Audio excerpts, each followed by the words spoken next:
શું કેન્દ્રની નરેન્દ્ર મોદી સરકાર વિપક્ષના નેતાઓ અને નિશ્ચિત લોકોની જાસૂસી કરવાનું વિચારી રહ્યું છે?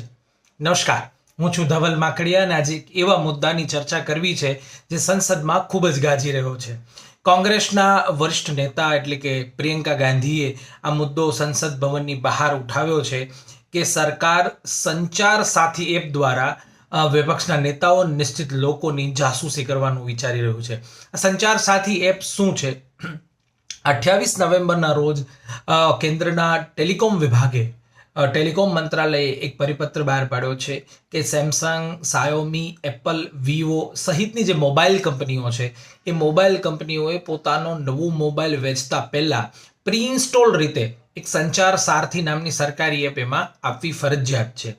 જેની અંદર એક્ઝેક્ટલી ટેકનિકલ એક્સપર્ટ્સનું એવું કહેવું છે કે આ સંચાર સારથી એપની અંદર તમારા બધા ડિટેલ્સ એટલે કે તમારા ફોન કોલ, મેસેજીસ અને કે તમારું સિમ કોના નામે રજિસ્ટર છે, તમારું મૂવિંગ, આ બધી જ વસ્તુઓ એમાં રેકોર્ડ થતી હોય છે અને એ સરકાર સુધી પહોંચતી હોય છે એવું ટેકનિકલ એક્સપર્ટ્સ અને વિપક્ષ કહી રહ્યું છે.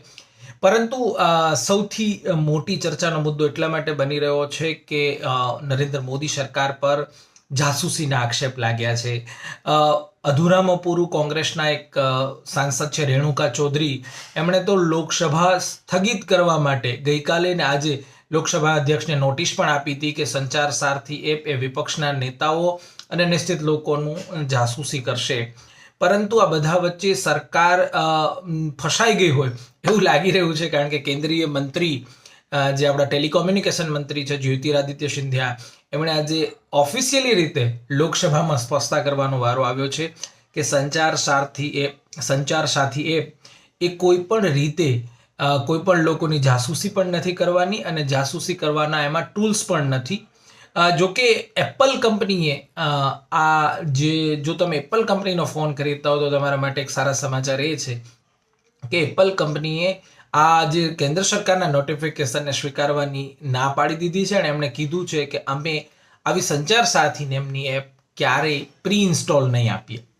ધન્યવાદ.